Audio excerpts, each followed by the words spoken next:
हम्म। आपके चेहरे की मुस्कुराहट बता रही है कि कोई बहुत ही अच्छी सी बात हुई है। सबसे अच्छी बात यह है कि आज अम्मी जान के चेहरे पे मुस्कुराहट आई। अरे वाह। और मैंने अम्मी जान से कहा है कि मैं अब इस घर के चेहरे पे मुस्कुराहट लाना चाहती ये तो बहुत ही अच्छा किया आपने, जो आप ऐसा सोच रही हैं। वरना बात तो आपकी बेटी की इज्जत पर आ गई थी। बड़ी बात है जो इस दुख में भी आप मुस्कुरा रही हैं। वरना अगर मैं आपकी जगह होती तो या तो खुद मर जाती या किसी और को मार देती।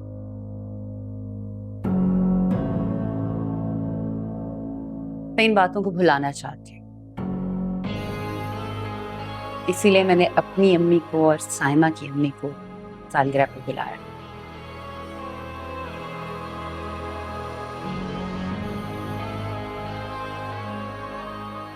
क्या सोचने लगी?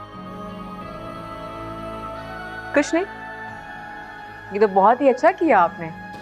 हाँ, बुजुर्गों के आने से घर में रौनक होती है ना, और घर की यही रौनक तो मैं बहाल करना चाहती हूँ। जबरदस्त। फिर तो इस घर में रौनक ही रौनक लगेगी और हम सब मिल के राहिल की बर्थडे को एंजॉय करेंगे। इंशाल्लाह।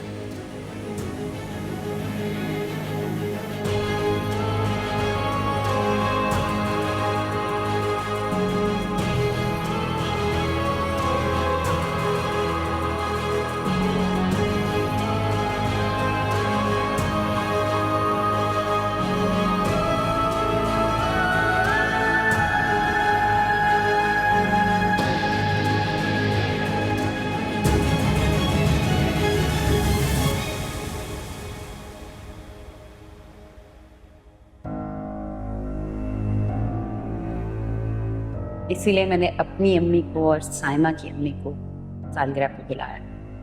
हाँ, बुजुर्गों के आने से घर में रौनक होती है ना, और घर की यही रौनक तो मैं बहाल करना चाहती हूँ।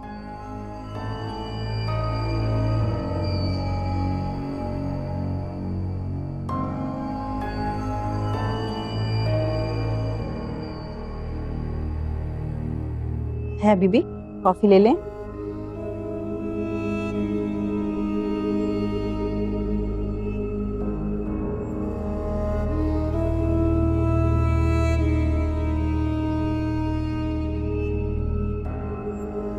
क्या बात है, आप उदास लग रही हैं? तुम्हारे मैके में कौन कौन है शमी? मेरे मैके में? मैंने आपको बताया था ना, अम्मा तो मेरी बचपन में ही मर गई थी, लेकिन माशाल्लाह से दो छोटे भाई हैं, एक बड़ा भाई है, उसकी बीवी है, बच्चे हैं। माशाल्लाह से भरा पूरा मैका है मेरा, अल्हम्दुलिल्लाह।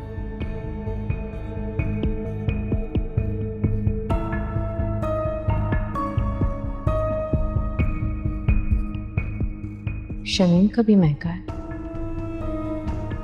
अगर नहीं है तो मेरा ही नहीं है।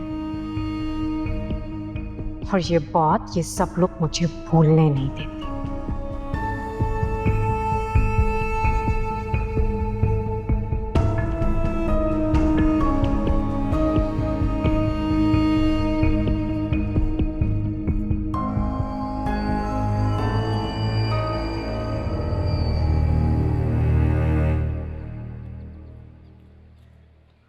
जब मैंने अपनी पसंद से शादी की तो मुबारक भाई और आदम भाई दोनों ने मुझसे बात करनी छोड़ दी। और फिर जब तुम्हारे बाबा का इंतकाल हुआ तो मुबारक भाई ने मुझे वापस उस घर में बुला लिया, लेकिन मुझसे बात नहीं करते थे। फिर उनका इंतकाल हो गया और आदम भाई भी मुझसे बात नहीं करते थे। उस घर से निकलकर यहाँ आने का मुझे बहुत दुख है, लेकिन खुशी इस बात की भी है कि आदम भाई से मेरे ताल्लुकात बहाल हो गए। अम्मी, मैं जानती हूँ आपको बहुत दुख है वो घर छोड़ने का। जाहिर है, उस घर में मैं पैदा हुई हूँ, मेरा बचपन गुजरा है वहां। अम्मी, मैं उस घर में पैदा नहीं हुई, लेकिन जब से होश संभाला है मैंने खुद को वहीं पाया है। मेरा स्कूल, कॉलेज, यूनिवर्सिटी सब उसी घर से है। उन लोगों ने उस घर से निकालकर हम पे जुल्म किया है। अम्मी, वो हुआ है जो कभी सोचा भी नहीं था। हमें उस गुनाह की सजा मिल रही है जो जो हमने किया ही नहीं।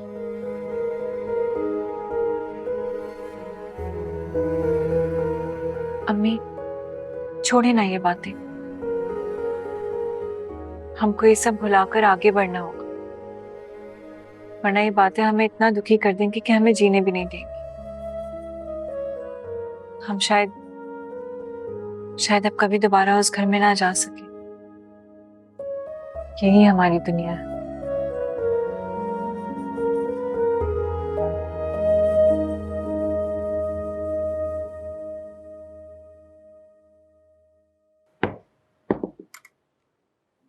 अम्मी जान, आओ।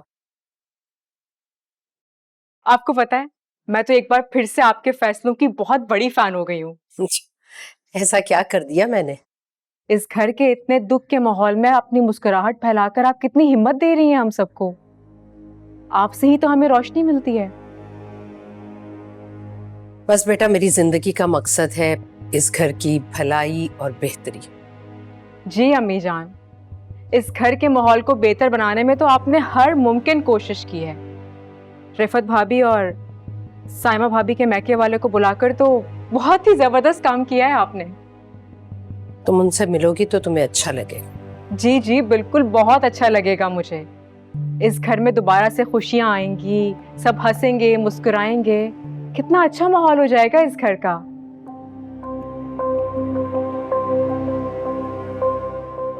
किसी को क्या फिक्र कि मेरा मैका है या नहीं। मुझे एहसास है इस बात का।